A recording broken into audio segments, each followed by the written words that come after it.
This is Sparta!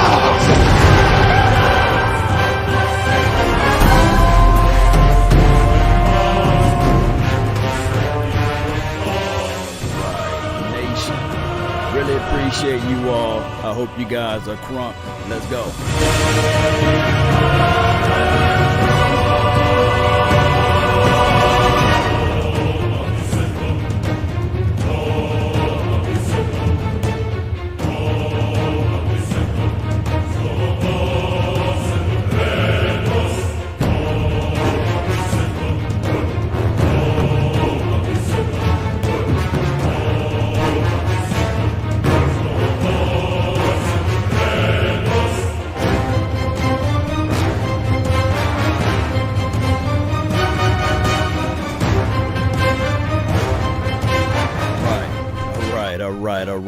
All right. I really appreciate everybody for tuning in to this thing. Let's talk about the pivotal moments for this team heading into 2020. The pivotal players, man, that's really on the edge or really close to the edge or near the edge or needing to have something to get done in order for them to, dare I say, make this team to continue to propel themselves beyond this team. Let's talk about this, and I hope that you guys can understand what I'm saying. If it's a little choppy, just bear with me as I get this thing figured out. Cowboy Nation, we are at a situation whereas we have to figure this thing out as it relates to the Dallas Cowboys and beyond, meaning that we must win games. We must start off winning first. We must figure out this thing in order to get to where we need to go. We must get those grooves going in the right direction. Why we say this, Law, is because this right here. If not, then we will have everything that we done in this off season in vain. Let me repeat, we will have everything we done in this off season in vain, meaning that we gonna be sitting back looking at ourselves sitting there saying that, hey, it wasn't that bad with old Coach Red. Let me repeat, it wasn't that bad with Coach Red. So we have to figure out how we can move that needle, right? And yes, exceed expectations. This is from Standalone. Yes, we must exceed that expectation. We must go beyond that little small hope that we have and get there. And how does that happen? This off season, who got their stuff in order? Which of these players are looking from the outside looking in? How can they get inside? That is what they really have to ask themselves. How can they get inside to play this game called football? Let me just give out some of these names right quick, if you guys don't mind. That will be Jordan Hip Pocket Lewis.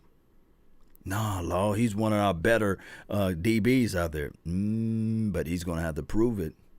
He may be one of the better DBs out there as it relates to this right here, as it relates to getting turnovers and takeaways. But remember this. It's hard to find that sponsor for this team, right? The sponsor is gone. I'm using Brian Broaddus' words here. Oh, who's the other guy? Oh, okay, Cheeto Woozie.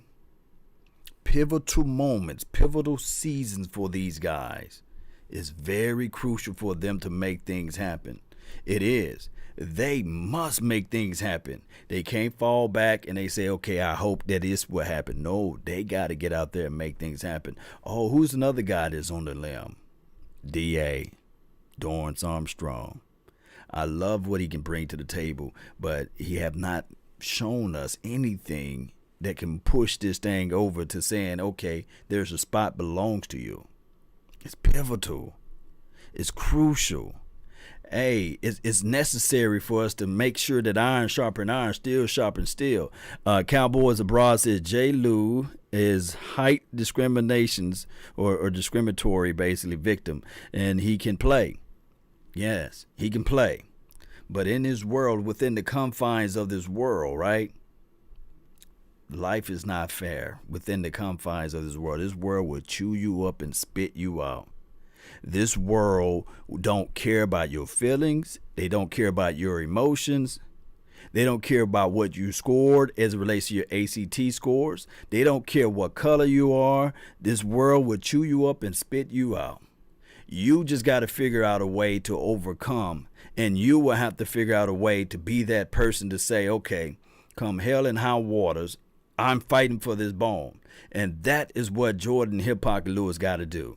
And not just him. Not just him. Think about it within the confines of what I'm saying. Cheeto Awuzie, he got to fight for every inch. He got to claw for every battle. Every inch for him to be out there on the field, he got to figure out a way. Because his new coaching staff, like I mentioned earlier, there's no sponsors for those guys. Let me repeat, there's no sponsor for those guys. So this is a pivotal year for them. Even my guy, Joe Jackson, I love what he was able to do his rookie year in training camp. Now, it didn't transfer a lot over there as it relates to him being able to get things going in the realms of actual season game because he didn't get a lot of playing time. Nevertheless, we have to look at it in these fashions. We have to say to ourselves, can we figure out a way? Can we understand that yes, in order for you to make this team, you got to make an impact. You got to impress the coaching staff. And then on top of that, you have to make plays. Regardless of the situation, you have to pick up a new defense because the old regime or the old defense does not count for what you got to do this game or this year for 2020. So you got to combat all of those things, right? Roger Goodell taking forever to reinstate Randy Gregory. This is from Big Boss Man. Yes, he's taking forever, but Roger Goodell is doing Roger Goodell things. The NFL is doing NFL types of things, right? Think about this. The news is slow. Everybody looking at it saying to themselves, how, you know, how can we turn the corner and put out more news out there to get people to think about other things, right? And that's just the reality of it. That is, because when we think about it and when we see what's going on with the NFL and the life cycle of the NFL, they wait for these dry spells and then they push this news out there. That's just how it goes, man. I wish that football was not political. and all of the stuff that's going on with the owners and do you play, do you open up your stadium, do not do this and do you do not do that. All of those things plays a pivotal role. Situation of football is needed. This is from Ali. Yes. Look, let's look at it from this. Let's go down the list of all of the guys that need to show up and show up. Number one, and he's not giving a pass on this at all, is my dog Michael Gallup, right? Everybody knows how his contract is set up. Everybody knows how this thing looks if this guy, number 88, just shows up and show out and make everybody forget about the number one receiver, make everybody forget about the number two receiver. And then the Cowboys will be still looking at this thing saying, oh, how can we save money? Let me repeat, how can we save money? And they might look at it and say, okay, how can we use trade bait as well? So it's a pivotal moment for Michael Gallup. We need for him to be on the up and up and straighten up. We need for him to showcase a back-to-back good seasons. Let me know where I'm lying, Cowboy Nation, right? So number one is him. Number two will be the Tony Pollards of the world, right? It's a pivotal season for him.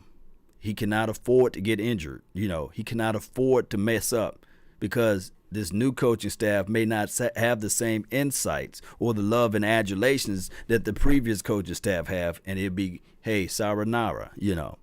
That's the reality of it. Shout out to you, Brandon Bell, from Lubbock, Texas, man. Really appreciate you for tuning in.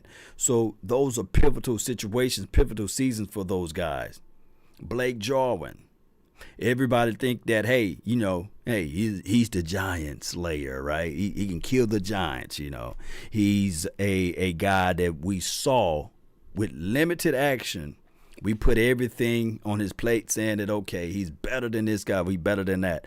Now he got the whole entree. He can eat whatever he want. He can order whatever he want now. That's the craziest thing of it all, right, Cowboy Nation? This brother, for many of years, been held back, right? That's just how it goes. And we can say to ourselves, okay, Hey, with granted with the better opportunities and chances, maybe just maybe if you give him the opportunity, he will show up and show out. It's a pivotal moment for him. Who else, Law? Who else got a pivotal situation for the nation? Oh, Tyron Smith.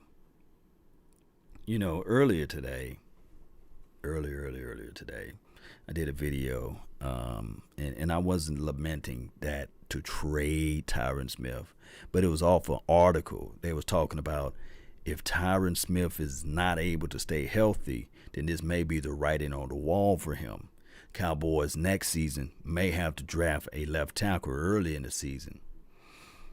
And I said, well, we had a Connor Williams on the team who was drafted pretty high. Didn't pan out. I just don't see him being a physical guy. He's so light in the bottom, right?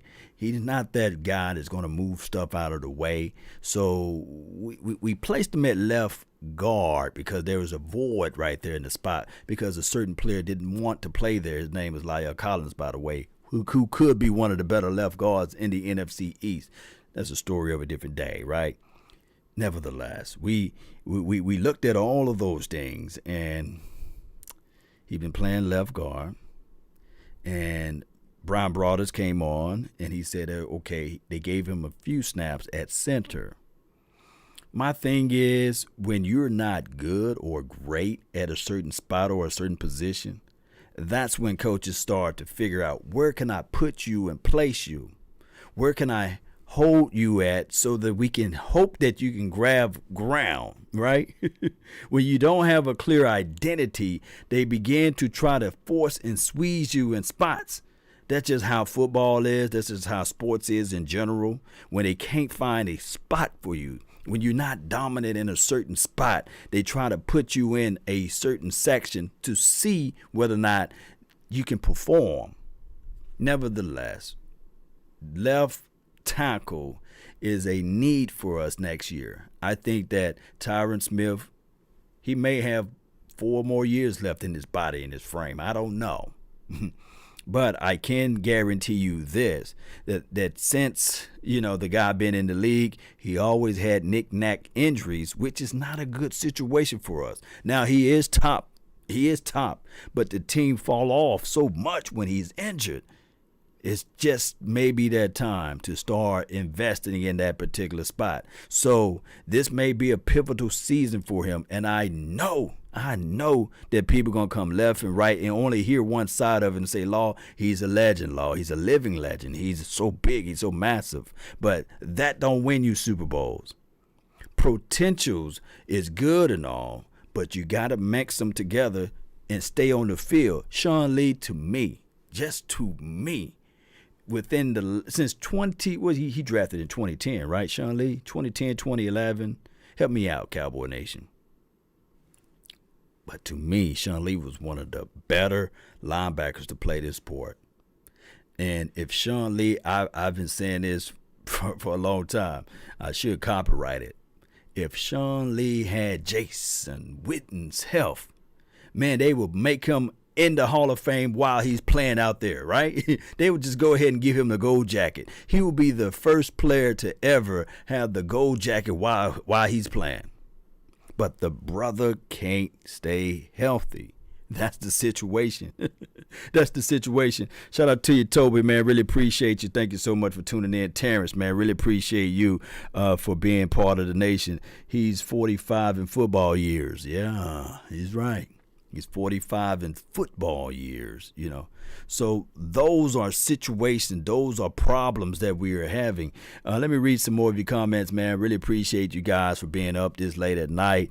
It's always a pleasure. It's always a plus for you guys talking to me or chatting with me, and we all on the same page. Leighton Vander Esch says he's ready to roll. Been pushing for it for the last 3 months, right?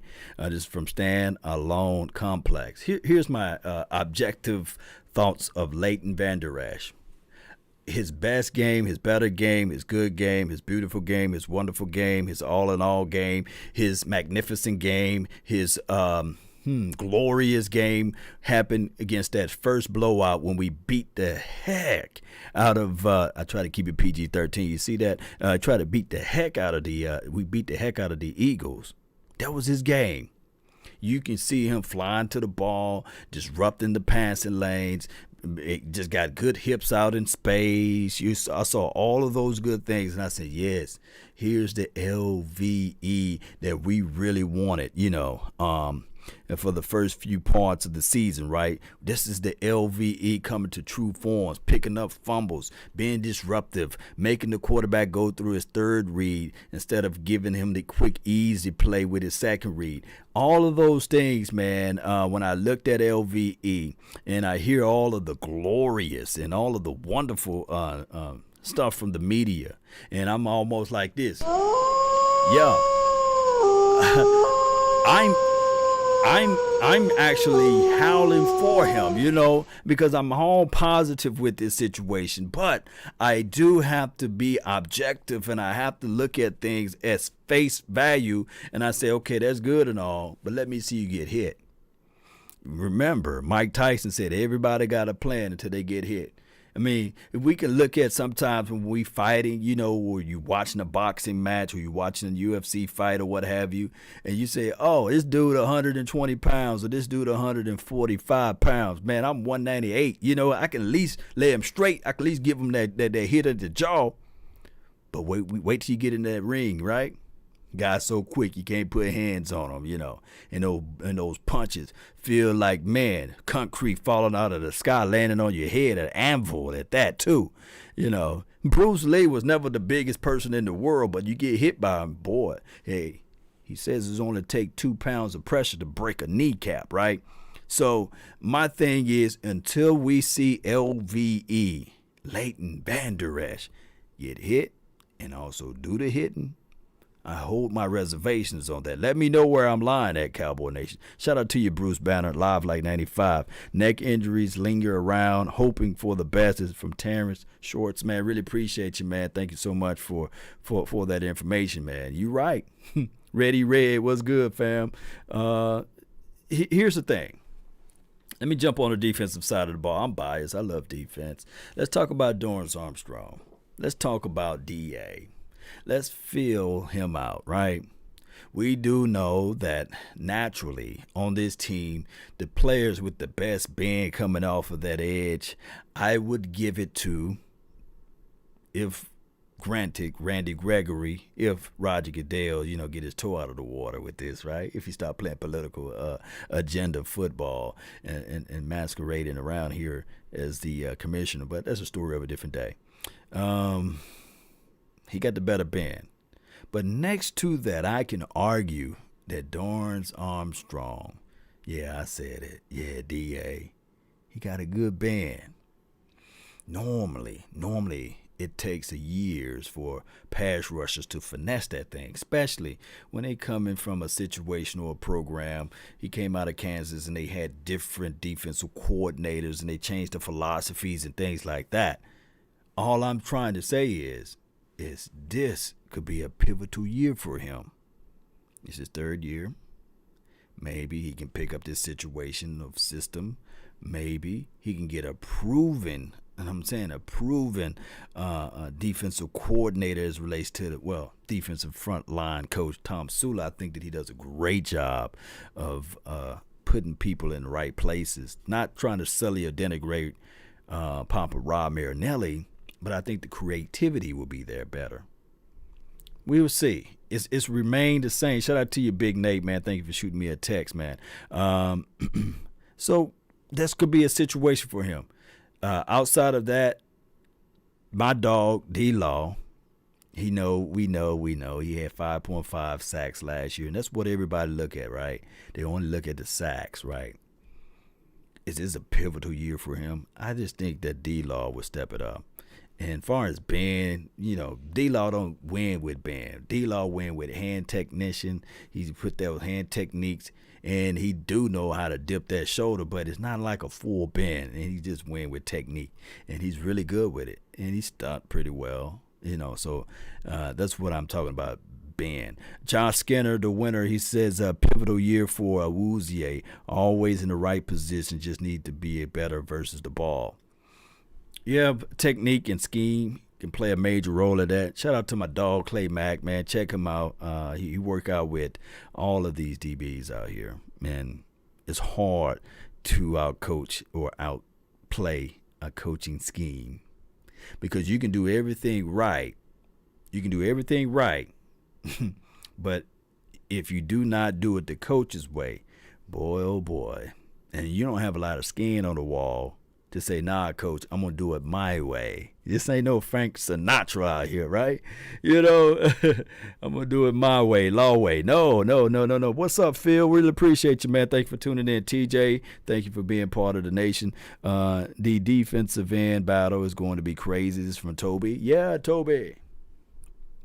Adrian Peterson style. This is Dak Attack. Yeah, really appreciate you for tuning in.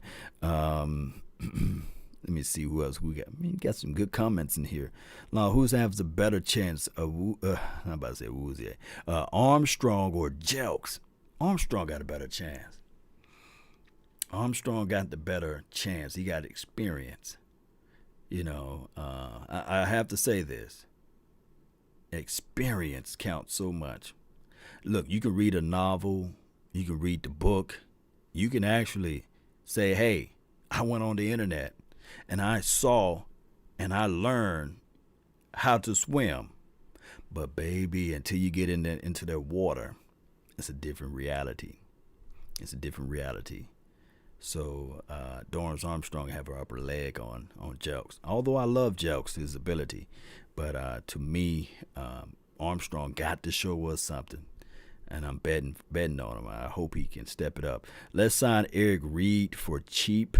Let me see. Eric Reed. I mean, that free safety role that we have on our team is so full right now. Let me repeat that free safety role. We got Donovan Wilson. We got Xavier Woods. We got Clinton Dix. Really, to me personally, Darian Thompson is more of a free than a strong, but he can play down in the box. But to me personally, we're loaded at free. And we even got the Luther Kirk. He's going to be fighting for that free safety position, although he's undrafted. So that's a heavy room for a lot of free safeties out there. Let's sign, and I read that one already. Why is Goodell delaying Randy Gregory reinstatement? This is from Peterman 8186. Here's why. When there's a dry spell in the news cycle, you may hear the breaking news. Cowboys will have Randy Gregory week 2 or week 3. You know, they may do something like that, or they may squeeze it to the halfway of the season. You know, let's see where we're here. We have Dak Attack. I was saying I would like to see LVE come back even stronger after his injury, similar to how Adrian Peterson did. Oh, this is from that aspect of it. Let me tell you guys, I hate to say this, but Adrian Peterson was not created on this planet. I think that he came from another planet, and he was somehow, you know, got drafted by the Minnesota Vikings and these sort of things. Adrian Peterson is a different type of animal. Now, not saying that LVE is of the same ilk, but he's not of the same ilk, if I can make that make any sense to you all. It's like when we saw Adrian Peterson, we knew what was going on with Minnesota Vikings. We knew that they didn't have a single quarterback over there during the Adrian Peterson time frame there. They had a Christian Ponder who made you wonder, right? Over the passes that he was throwing. And he was still dangerous out there in the backfield. People still, even with, look, had 11 men in the box. I'll never forget he played against us, and he literally said, Brandon Carr, jump on my back. Jeff Heath, jump on my shoulder blade, and watch I pick up both of you guys in church. Come on, bring the church too. And I will carry you guys into the end zone, and I will score on you, and I will literally S on you if I wanted to, but I'm going to be nice with it. You know, Adrian Peterson is just a different type of animal. What we have here, defense just need to be opportunistic force the issue and don't worry about mistakes. Give the ball back to the offense. This is from Ortiz. Yeah. Yes, and Mo, yes. This defense, look, let me give you guys an analogy. And you guys know I love analogies, right? I love analogies. Here's the thing. We got some people, if you're still in high school, right? If you're still in high school, just look at it like this. When you see the pretty girl on the dance floor, you got to shoot your shot. Don't look corny and get out there and try to do the electric slide, for crying out loud, or moonwalking. But you got to walk up in there boldly with confidence and say, okay, baby, I got this jazz for you, and I'm going to be able to walk up to you. You got to ask the lady for the dance. Sometimes you can be sitting back and have all of the potentials in the world. You got your cut, you know what I'm saying? You got your new car, you're making all of the good grades. You're the star player of the team. But you're so uptight that you're scared to ask the lady, do you want to have this dance? Or walk up to the lady with strong courage and conviction and ask her, or just dance with her. Last year, or within the confines of the Dallas Cowboys for the previous years, we were that baller. We were having all of the people with the best teeth and the smoothest skin, the good grades in school, but we were so scared to ask the lady, can I get this dance, right? Or show the world that we were able to dance with the best. And that was the mentality that was poured upon this team, that to play it safe, to play it relax, you got to just show it out sometime, man. You got to prove to the world that regardless of the situation, whether I fall or fail within the confines of me trying to make a play, it at least shows that I studied the tape. It shows that I know the tendencies. It shows that I know what they're trying to take away and I know what they're trying to put out. And by my study habit, I'm going to jump the route on that ball. I know the tendencies of this particular quarterback. I know that he likes to go to his favorite target at that point. Forget what coach is saying, play the hands. I'm going to turn around and I'm going to eat. This ball belongs to me. Just like a wide receiver. Remember all of those years we had Terrence Williams, and he was a body catcher. And he will allow the ball to get into his frame and catch it. Now, I'm not selling or denigrating all wide receivers to catch the ball within the numbers or what have you, because Michael Irvin was a good body catcher because he knew how to corral his body when the ball came in, especially when he's going across the middle. I'm not saying that, but at sometimes you got to reach out and grab that ball and pull it home. Sometimes you got to do that. Sometimes you got to make a play and dive for the ball. Sometimes you got to put your body on the line. But if you're trying to play everything safe and you're trying to be all, I need to be healthy, That's when injuries occur. When you slow down, when you're thinking about things too much. Let me know if I'm wrong. Let me know if I'm wrong, right, Cowboy Nation? Team is a direct reflection of the head coach, and we were soft AF last 10 years. This is from Wayne Jones, right? Not Jerry Wayne Jones, but just Wayne Jones, right? Wayne Jones, man, what's good? You better not be Coach Jones. You better not, I was about to say Coach Jones. You better not be Jerry Wayne Jones over here on my Facebook. But Wayne Jones is telling the truth. What you want to happen, this is what you want to happen. You want to become replicates of your head coach. Your head coach, pretty much, if your head coach wanted you to be successful, he want you to think like he's thinking. I hope I'm saying that right. If you want to be successful, the head coach want to pour upon you the information, and you want to think like he's thinking out there on the field. And believe it or not, the what was it? The XFL. What was it that football league that just got canceled? Was it the XFL? Y'all help me out. Help me out with the naming of it. Was it the XFL that was just canceled? And they had different rulings. Yeah, Jared. Yeah, appreciate you, man. It was the XFL. Young Wilson, what's good, man? Thank you for the support. Long supporting Law Nations. Yes, appreciate you, man. Thank you so much for making the donations to help grow the nations. I got a point with this, Cowboy Nation.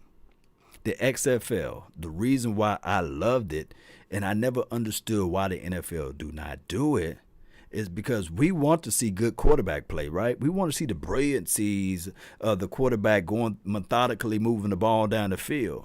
So why cut the communications off from the quarterback, right?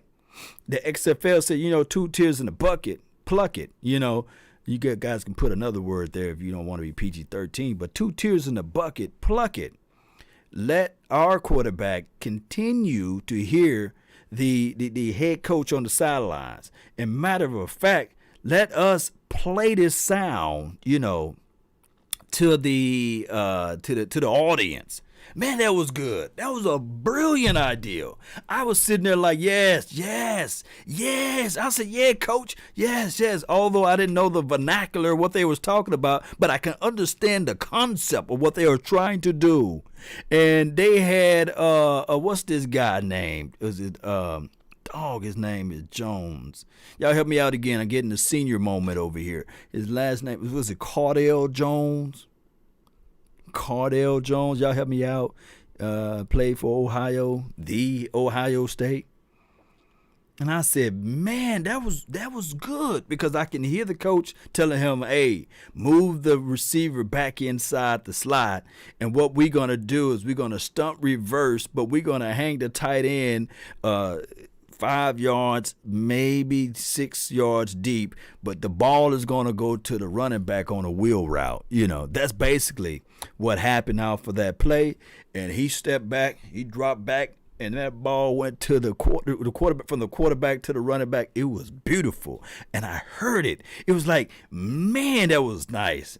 It was like this, man. It was football porn to me, because you always want to be in the mind of a coach, because you can see the chess match within the game, right? Cardell Jones. Yes, man. Appreciate y'all, man. 12 gauge. Yes, yeah, man. Really appreciate you guys, man. So I just think that in the NFL, they saw it. It was like, man, hey, that was dope. We need to bring on some of these concepts, And I wanted the XFL because I was looking at it like this. If COVID never happened, right, I think that the XFL would have been just nice for the NFL. Because here you got players that's trying to make the NFL, and they can get some necessary reps. They can get some training, they can get some understanding of the game, they can get some real football chances. And we all know the college game, you really can't scale the college game like you used to back in the days. So we was getting some good stuff, Cowboy Nation. It's just that, it went rock bottom. Jared, what's good, man? I agree, Law. I really like you could hear the plays, and it was different. It was nice, man. I didn't like it at all. I love it. I love it, man.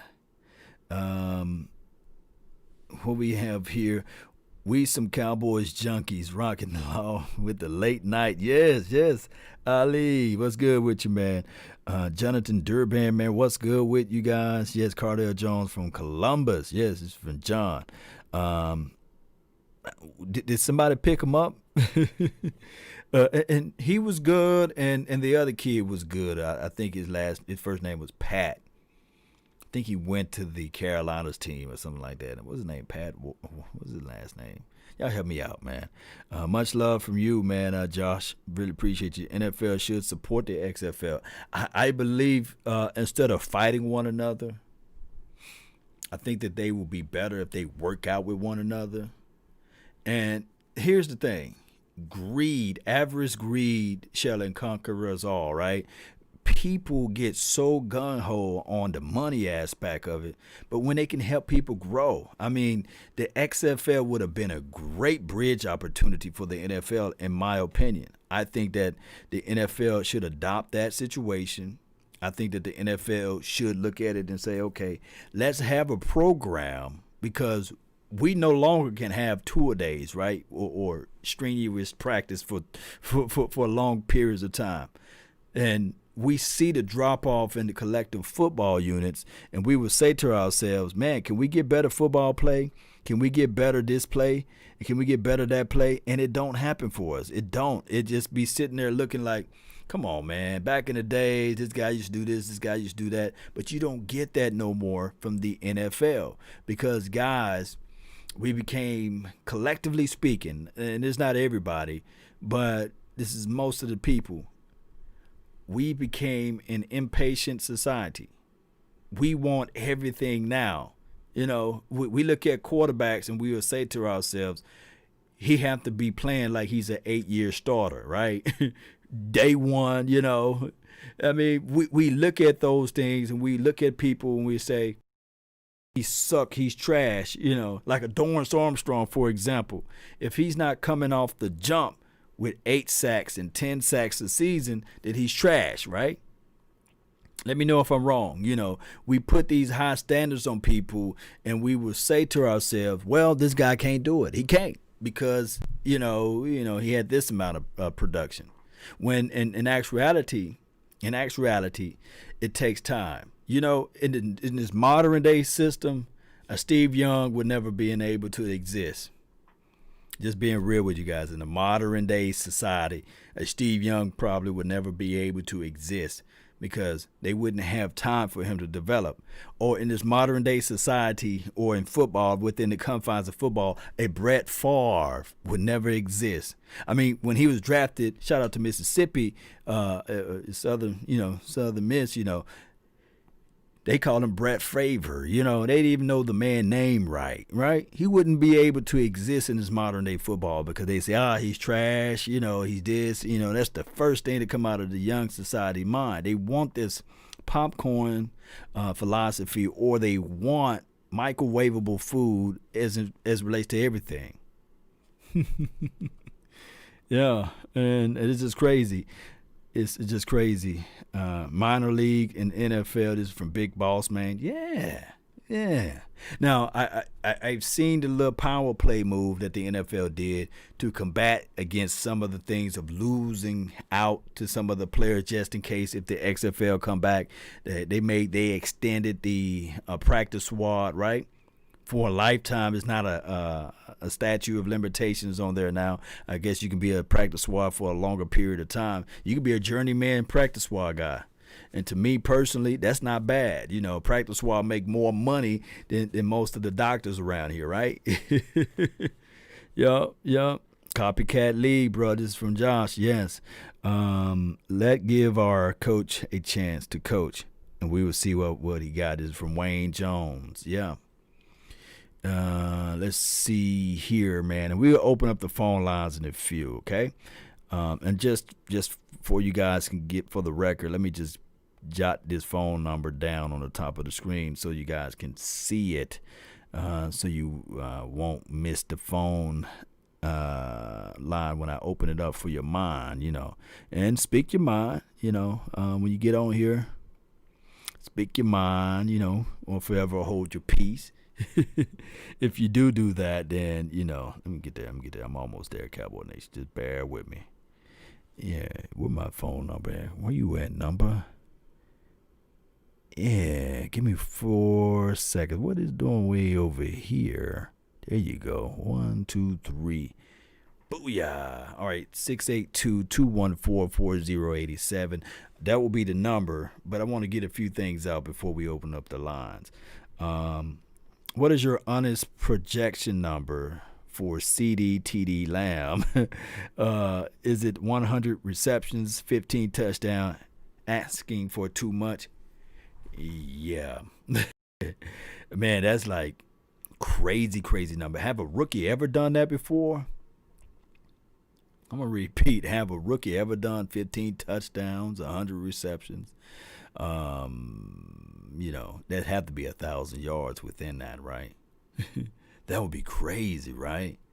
For a rookie at the slot, and I think that you can utilize a slot like that.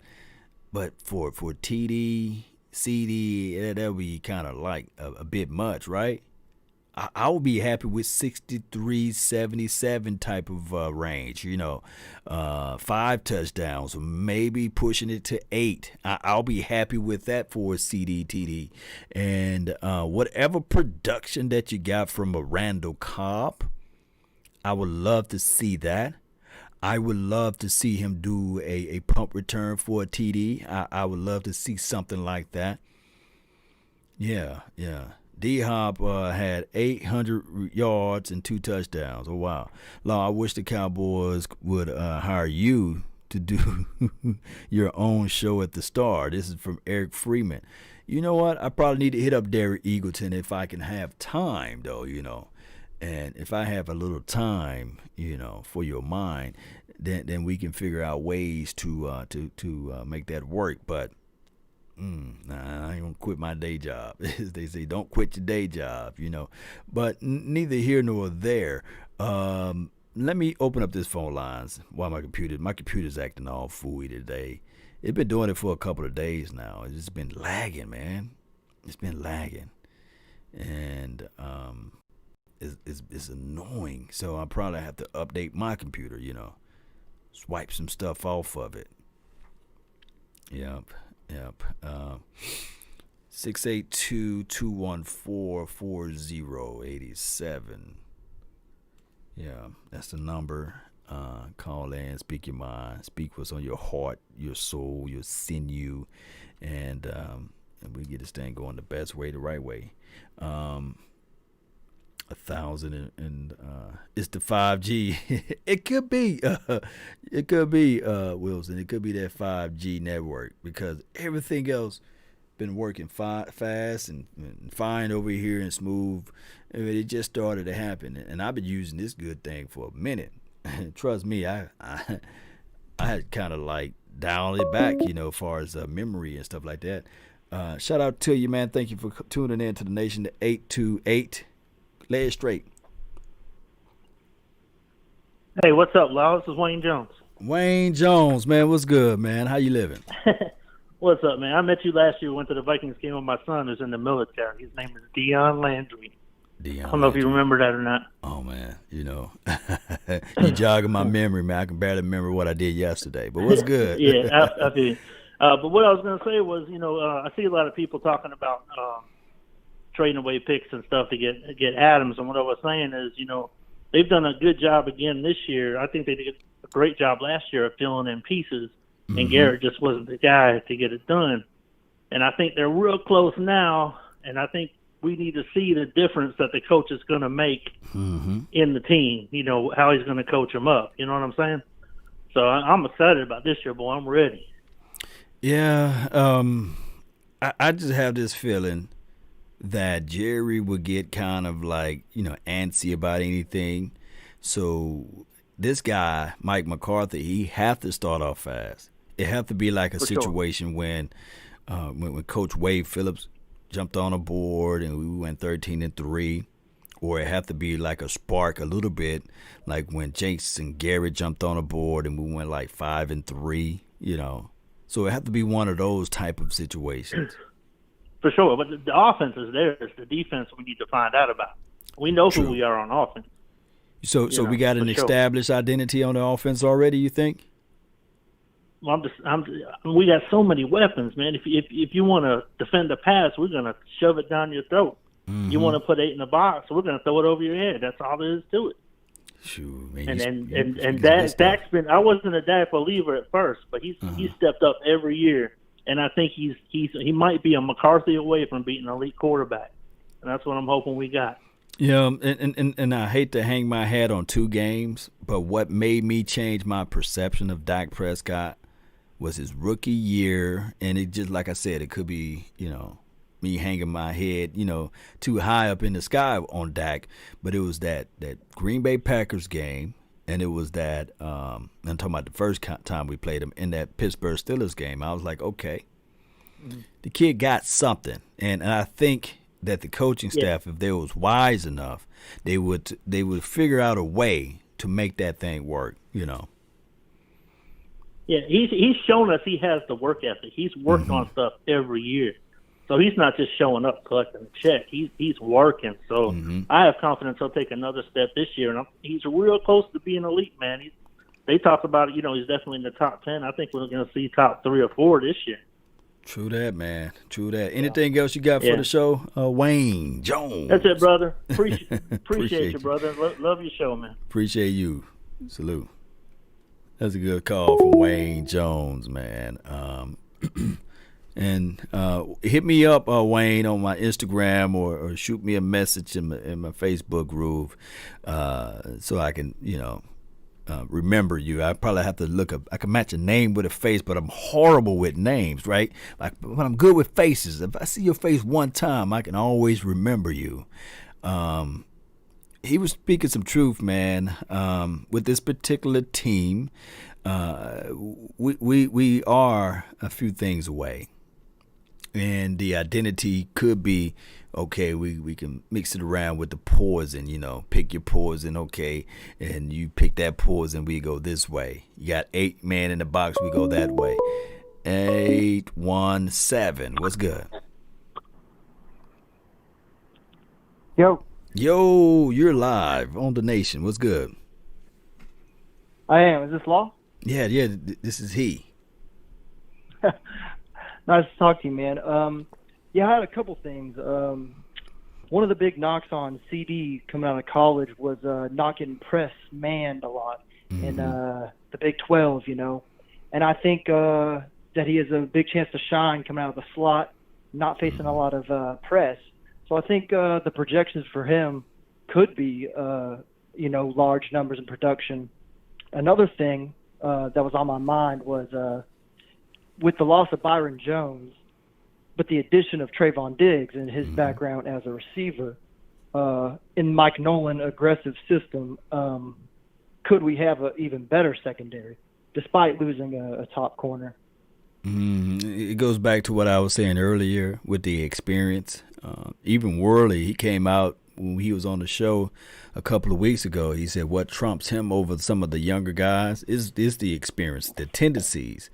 It's going to be hard. Week 2 against Julio Jones, you got a Diggs on Julio, and you make and say, okay, I'm gonna play him off, right? And Julio gets at the top of his route, and he gives you a little push or what have you, or he leans into your body, and it's different from playing that opposed to Calvin Ridley, So those are things that like Worley kind of broke down to us when we was talking to him, and not saying that Worley is a shutdown corner, but those are things that these young corners will have to learn on the fly. Right. Mm-hmm. Yeah, I think you're right. Yeah. So with his background as receiver, it really made me think of a Richard Sherman, say, like in Seattle. True. And I know we lost Chris Richard, but in like a press 3 that we used to run with Chris Richard, that Seattle style, I think Diggs could really thrive. Kind of baiting the quarterback and squatting and say a zone, because Jamar Chase kind of took his lunch money in when they faced. Yeah, they was loaded, man. But yeah. I think you give him a zone, say like a Marcus Peters or something. Yeah. I mean, I would be jumping for joy if he give Marcus Peters type of stuff. Say again. Right. Yeah. No, that's all I was saying is Marcus Peters, Richard Sherman, just zone type of guys with ball skills jumped to my mind. And I guess my projection would be like 2+ interceptions in his rookie year, which is as many as Byron Jones has in his career so far. And I love Byron. Right. But I think he could have more takeaways, maybe not be as much of a shutdown guy. But I just wanted to see what you had to say about that. Yeah, he got an Instagram video out there of him switching roles with Jerry Jeudy. And I was going to put it on YouTube, but, I just didn't have time to get back to it. I think that even when he played the opposite side, like they were just playing around. Jerry Jeudy was trying to be a cornerback, and he played the wide receiver, and he ate Jerry Jeudy up. So knowing the tendencies where wide receivers like to sit on certain routes or sink their hips when they get into a zone, I think that, yeah, you're right. If he can probably get away with 2 interceptions this year, this will be fantastic for us. We'll be crazy hype about it. And I think that the young kid got nothing but high potentials. I count him as a Talib Akib, so I think that he can be like a Talib, or he can be like the guy, Greedy Williams, or he can be like the guy, like you said, Richard Sherman. So hopefully we'll see what he can do. Yeah, those are great comps, man. Yeah, I appreciate it. Appreciate you, man. Anything else you got for the show? Great talking with you. No, that'll be it. I appreciate talking to you all. Love your show. Appreciate you, man. Salute. Yeah. God bless. Amen. Yeah, it's a good call, man. Toby says Chase took everybody to the bank, basically. Hey, that Chase something else, right? I mean, he sink his hips, get upfield, stop, go, catch any ball that you throw his way, sneaky fast. He got all of those things, man. They did a great deal over there in Louisiana land. Shout out to you, Larry James Johnson Jr. Appreciate you. Dak is a smart quarterback. This is from Corvette. I think the thing is with Dak is he himself kind of played it safe and close to his vest last year, even though he put up good numbers. And I think a largely part of that was due to the fact that he didn't have a contract. And this is a different story, man, when you're playing for that contract. 609, what's on your mind? Hello? Yes, you're live, like 95, man. You in the mix, man. Turn your radio down and get on in, fam. Whoa. Am I live right now? Yeah, you live. You live on the air. I don't have a person that screen the calls or what have you, like the radio station. Maybe that will be down the line. My bad. You good. You good. What's on your mind? All right, this is my first time calling you, Law. Today's my birthday. Happy birthday to me real quick. Oh, man, happy birthday to you, man. You're getting wiser. You're older. You're smarter. Man, you're brilliant, man. Things going to happen good for you this year, 2020, man. Yes, sir. Yes, sir. I just want to vent about Garrett real quick. In 2014, we went 12-4. Then the year after, we went 4-12. And to me, that's coaching right there. In 2019, the Steelers went 8-8 without Big Ben. I don't know who their quarterback was, but they went 8-8 without Big Ben. And that says a lot. Brian came on the show the other day, and he said Romo won a few games that he should have never won. He won, like, a few games. But it just shows coaching. You go from 12-4 to 4-12. Where's Garrett? Garrett should have done more. I'm a little nervous for my first time calling, but he should have done more. No, you good, man. And that's that birthday power, man. You speaking from your chest, man. It's like this, and that's been our issue for 10 or more years, actually 13 years if you add in the fact when he was the offensive coordinator. We've seen this team. We know.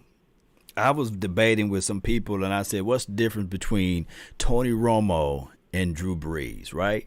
Tony Romo and an Aaron Rodgers. It's not that much of a difference. Only thing that I can point to is the head coach. Now, if you had Bill Parcells for 13 years with Tony Romo, don't you think that at least we would have went to the Super Bowl at least once, right? Mm-hmm. For once, I can tell you this, though. We wouldn't been in Cabo that 1 year. Yeah, that's true. Yeah, that's true. Yeah, so I just want to call, just vent about Garrett. You have a wonderful night or morning. Where I'm at is night right now. Well, early in the morning. So, I'll talk to you later. Yeah, appreciate you, man, and happy birthday to you, fam. Thank you. All right, salute.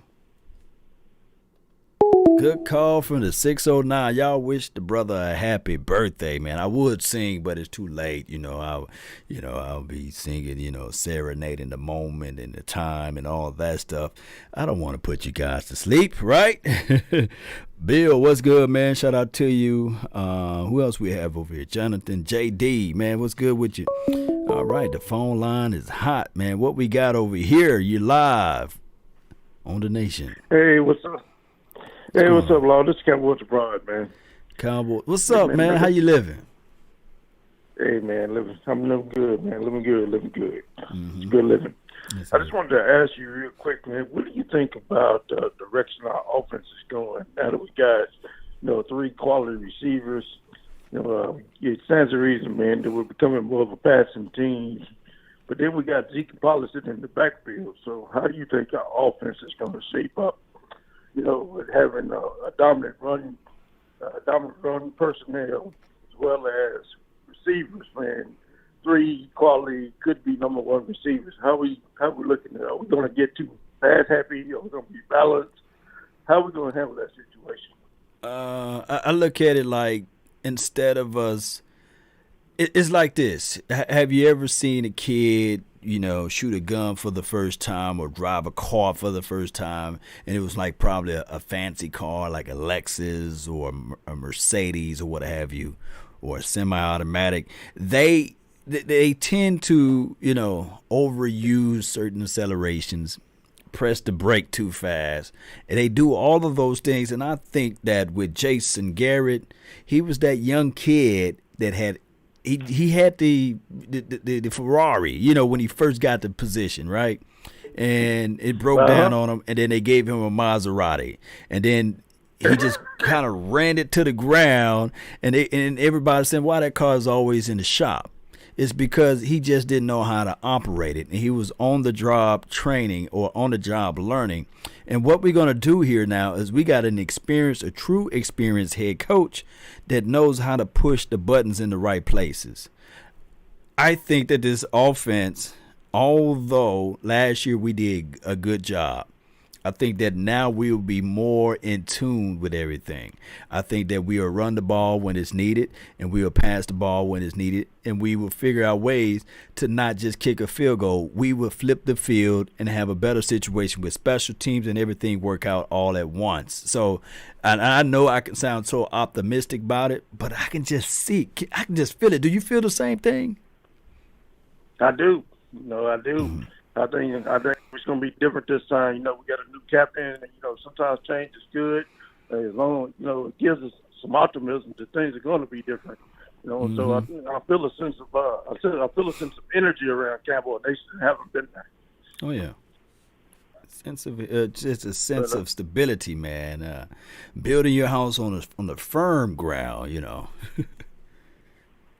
I heard that. Well, that's all I got for you. I'll let you get to some more callers. I appreciate you taking my call off. Appreciate you, my brother. Cowboys Abroad, man. Y'all check out his YouTube page. Salute. That's my dog right there, man. He came out to some of the events last year. I think one of the events, and I was there. Got a chance to meet him. Cool guy, man. Family man as well. Shout out to Cowboys Abroad. Peace to you, man. Joe Morrison, man, really appreciate you. Down the field block and run game, I look at it all of Zeke. Yeah. Home run plays. T. Will was great with that. Yeah. I mean, he was fantastic with it, wasn't he? Will, what's good with you, man? Ah, my goodness, man. I just feel like this thing is still so choppy, man. I don't know what's going on. And we'll figure it out, Cowboy Nation. We will figure it out. All right, give me a few seconds. Pick up the phone. 972. It's you. What's good? Yo, what's up, Law? Am I good? Am I alive right now? Yeah, you live like 95, All right, what's up, man? Hope you're having a great night. I just want to touch on 3 subjects with you. First is with the drafting, coaching, and then the expectations for this year. So I'll hit with the draft. Mm-hmm. Cowboys, throughout our history, we have never done a bad job getting good talent for most of the job. Dak is a homegrown guy, Ezekiel is a homegrown guy, Pollard, et cetera, et cetera. So we've never been bad at the draft. However, what I will say, which the other caller hit on the point, is we never gave the chance to elevate our own players with the horrible coaching we ever had. It's just like he said, it's almost like Jason Garrett was driving a Ferrari, but he was never using it to the full capacity. Mm-hmm. Like Dak's rookie year, he was excellent moving around outside the pocket. And I feel that they never incorporated that to his game in most part. Jason Garrett was just be draw back, stick to the scheme, and let them come to you. And I think Dak having that in his mind is like, well, let me stick to the scheme, see, hopefully works out, go to my first or second read. And when you have a coach that stays to the script, bad things are always going to happen. I don't care who you are. It's like when Andy Reid is flexible with Mahomes has a flexibility like, hey, I'm going to travel. I'm going to make some magic happen. Let me do my thing. I feel like Jason Garrett was trying to not hold Dak back or, like that, but I just feel he was having some safety net on him. He couldn't go fully all out. So I feel with McCarthy, he's going to tell Dak, like, hey, this is a new era. I don't care what if you want to let it fly, let it fly. I believe in you because I find, I feel like McCarthy wouldn't be here in Dallas if he didn't believe Dak can bring him a Super Bowl, to point that out. So I feel those two would be having a great connection. Next on the draft is this draft alone. I feel one can be one of the greatest of all time. With the players we got at the positions, they were available. That was just too good to pass up. Gallimore, Diggs, Anaya, Tyler, CD especially, all can be home like starters. I truly believe that. So it's basically with our offenses, you're going to have to choose your poison. If you have Cooper, CD, Gallup, Zeke, Pollard, and Dak out there, who do you want to cover? Who do you want to stop the run with? So, and that's my last point. My expectation is for these Cowboys to have the best season of their, because I do feel it's going to come down to the coaching. I feel the coaching we have is way better than what we had the last 4 years. So I truly believe Cowboys are going to make some noise and surprise everybody. But the only thing that worries me is just the time off that everybody has had off. That's it. Just the continuity part of it. Yeah. Yeah, just the chemistry level. But I feel like that can be picked up easy. So I feel, we Cowboy Nation should not fear on Dak because Dak is a hell of a quarterback. Any team will be lucky to have him. We have a great team. The only thing that slowed us down, in my opinion, was always coaching. And now that we have it, it's time to put on the boots. Let's go. Yes, indeed. Let's go for that championship. Let's go for it. Let's punch them in the mouth. Exactly. Yeah, man, you speaking the truth right there, man. I agree with all of the points. Jason Garrett with the Ferrari trying to pull a wagon full of stuff. Go get the F-150 now. Just go get the truck now. That's what we need to do. And he just didn't do it. Trying to chop a tree down with a toothpick. He just does the things the craziest way when you got the axe over there. So we would figure things out. I think that this new coaching staff just will bring in that level of understanding to the game, and we'll just play it out there on the field. Exactly. One of my most exciting part is the defense side of the ball. Like you said, I am so excited to see a new defensive scheme of how to get to the quarterback because I was tired of watching. Well, just go beat your man one-on-one and hope for the best. Let's see what happens. Nah, to get to the quarterback now these days, you have to have the right scheme to. Like that Sam Darnold tape, I'm seeing ghosts. Right. That's what you got to make the quarterback think. You do not know what to expect until you hit them. And that's all. That's all I'm going to hit off. Well, you have a great night and have a blessed night. I'm going to let you hit the other callers, man. Salute, bro. Really appreciate it. Good call. All right, peace. Yeah, man, good call from him, man. A great call, man. I can't say good. It was a great call. Great. Like Tony the Tiger. And he had some great points there. I just feel something different. Sometimes you can feel it like we all knew Cowboy Nation. It wasn't like no stretch of our imagination. We knew what Taco Charlton was, right? It was like falling right into our faces, right? We knew what he was, right? 205, you're live. Hey. What's good with you? What's going on, Uncle Charles, baby? Uncle Charles, man, what's good, man? 1:17 in the morning, man. What's good, man? Man, you know when I catch you on that, man, I got to come on there and talk to you, man. I just want to show some love to your Law Nation, man. Mm-hmm. You know, I don't care what it is. I don't care if it's 4 o'clock in the morning. I'm gonna show my love for my team, and I'm gonna show my love for you, bro. You know how it is. Yeah. I want to just make my comment, and because I know you got a lot of callers. Let me tell you something, man. Don't nobody take the Cowboys organization as serious as I do. Mm-hmm. Let me tell you something. The love that I have for my brothers, first Law Nation, first Lombardi, first Skywalker, Big J Game. Y'all know what my love is for y'all, man. Let me tell you something, bro. Nobody understands that I was there when Dwight Clark caught that ball in the back of that end zone. It hurt me, man. I was in the bed for 2 weeks. 2 weeks crying. Nobody understands when we lost 35-31 against the Pittsburgh Steelers. I was there. Nobody understands when the Chicago Bears rolled through in '85 and beat us 55-3. Nobody understands it. So I want these people to understand, man, put your mask on, man, where we can get this thing going, because we got a team this year, y'all. We got a team this year. And I just want to know from you, what do you think we need to do? What do you think we need to do now for the safety? Who would you pick for safety? And also, who will you have at kickoff return? And I want to listen to you and get that answer from you, because I'm still kind of wondering, those positions are up in the air. So what do you think about that? Most certainly. Now, with the safety role, it's just old wait and see. It's just an old wait and see, Uncle Charles, because my thing is we just don't know. We've been so pushed back to thinking that we need all-stars in every position due to the last administration. They put that on our mind that we had to have a Junior Seau as a linebacker, right? We had to have a Jerry Rice as the wide receiver. We had to have Joe Montana as the quarterback in order to win, you know, and we had to have Emmitt Smith running the ball in the backfield, and Emmitt Smith wouldn't have been great enough for this particular coaching staff for us to win. We had to have all-stars on every level, so we just couldn't get the temperature of the game. But I will say this. This is what remains the same. The silver and blue that's pumping through our veins, pumping through our blood, pumping through our mind. And we're going to look at this thing and say, okay, we got a coach that went through the trials and tribulations. We want to know why I say that?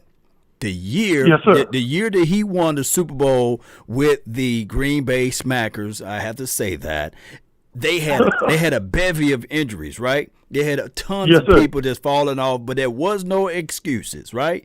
Even when Aaron Rodgers didn't play up to his par, they were still able to win. The defense stood up and stepped up and said, okay, here's a turnover here. Oh, Charles Woodson, although he didn't get a chance to play in the Super Bowl because he was injured, he taught the other guys how to be in the right position, how to be in the right parts of the field. That's bringing in some veteran leadership. So I look at within the confines of this particular team and why they brought in a guy who got skins on the wall, right? Who brought in some other boys who helped this team out, like the Coach Edwards, like the Tom Sula and Mike Nolan. All of those boys, I just look at it like this team is a whole lot different than what we've seen before.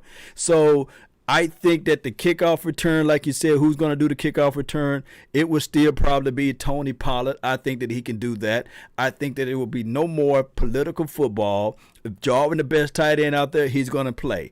If Ezekiel Elliott can't get it going, then we give it back to number 20, Tony Pollard. If Tony Pollard can't get it going, we get it to Ezekiel Elliott. We will keep the opposition, the opposing teams on their heels. And that's what I feel, you know.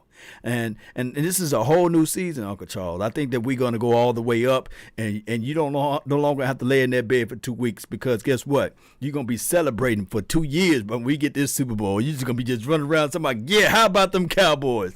Yes, indeed. Yes, sir. We're going to get that thing going the best way, the right way. We are. I yes, sir. Feel it. Yes, sir.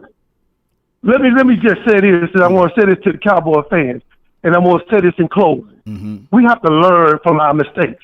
My daddy had an old record player. He used to play his records on. And, you know, they had that little needle and you played your records. And he told me and my brothers, don't mess with that record player, because, you know, he played his B.B. King on it and all his blues on there.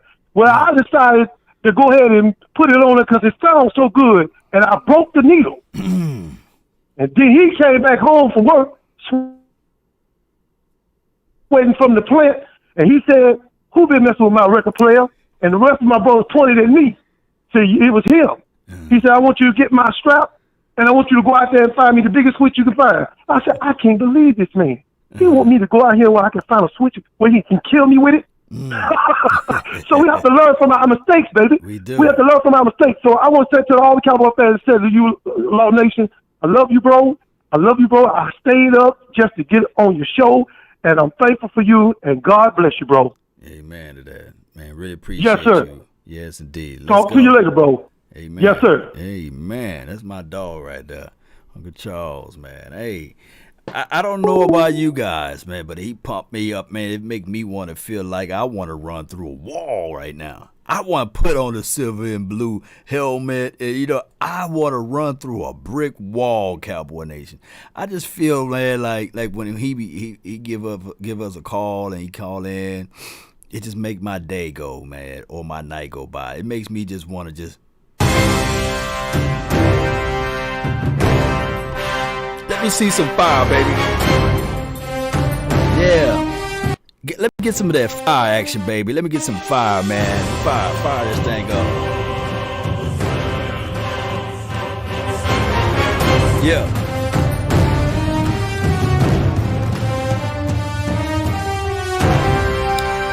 It just makes something happen to me, baby. Yeah.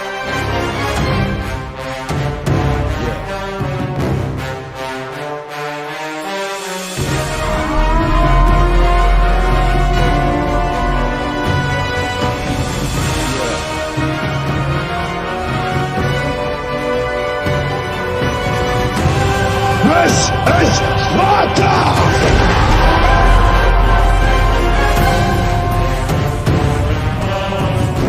Yeah.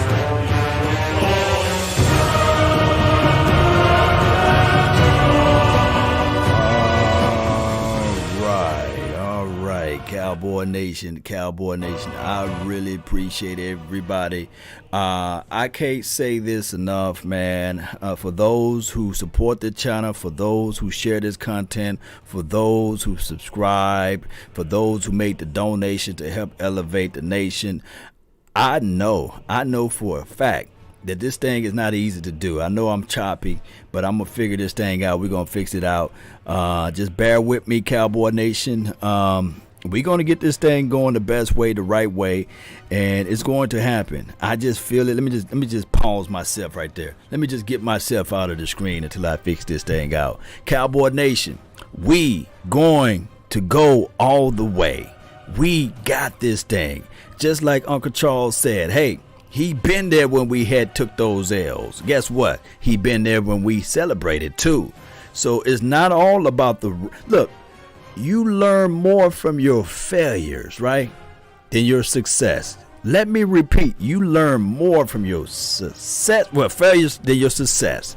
And when you can go back into the crevices and the deeper thoughts of your mind, and you can pick up where you fail, right? You can pick up where your faults are at. You can pick up where everything is going bad and wrong in your life. They say if you fall, try to land on your back, because if you can look up, you can get up. And I'm telling you, Cowboy Nation, we landed on our back, but we looked up and we still got up, and we looked around and said, you know what? Nobody in the NFC East caught us yet, right? Let me repeat. We fell on our back, but we looked up and we was able to get up, and we looked around and said, it's been 25 years and nobody still have caught up with us. Let me see if the cameraman is okay with me right now. Let me repeat this again, Cowboy Nation, because I want this to be sold into your mind. We fell on our back. We was down in the dirt. Everybody, mama, uncle, cousin, Tupac and Biggie and everybody else talking about us, right? They said that we can't do this and we won't be able to do that. And all we did was land on our back. And we said, oh, we down. Everybody got us down. They talking about us, right? They saying that we can't do this. And then we got up and we shook it off. And the trials and tribulations and the pains of the world, they kept on doing this to us. And we stood up. Tony Romo fumbled the ball, right? And they laughed at us. They mocked us. For years, they were saying that Tony Romo is Tony Turnovers, right? They mocked us. And then we went and tried to regroup this situation. And yes, good old yes, nothing happened between the time frames of that. But we were still able to just look up and support this team. And we can say to ourselves, those who never folded, those who never ran away from the situation, who never run away from the fight, we continue to fight. And now it's 2020, and we still here. We no fickle fans right here. You never saw the Dallas Cowboys out here burning jerseys. Let me pause my screen again because, this computer is hating on me right now. But we've never seen the fan base jump off of this wagon for those that's here right now. And we still support this team. And this year will be the year, Cowboy Nation.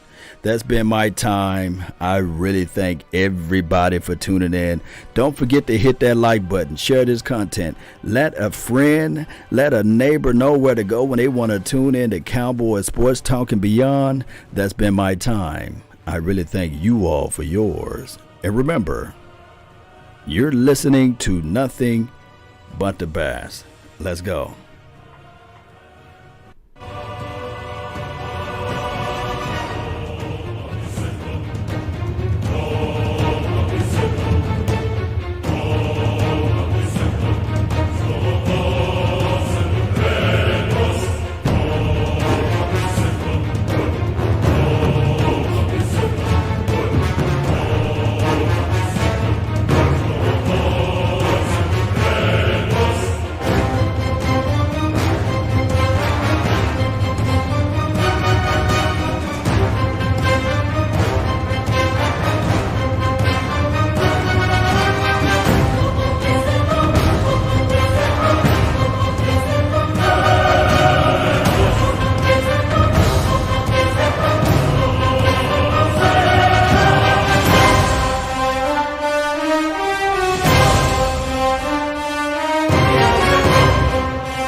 This is Sparta!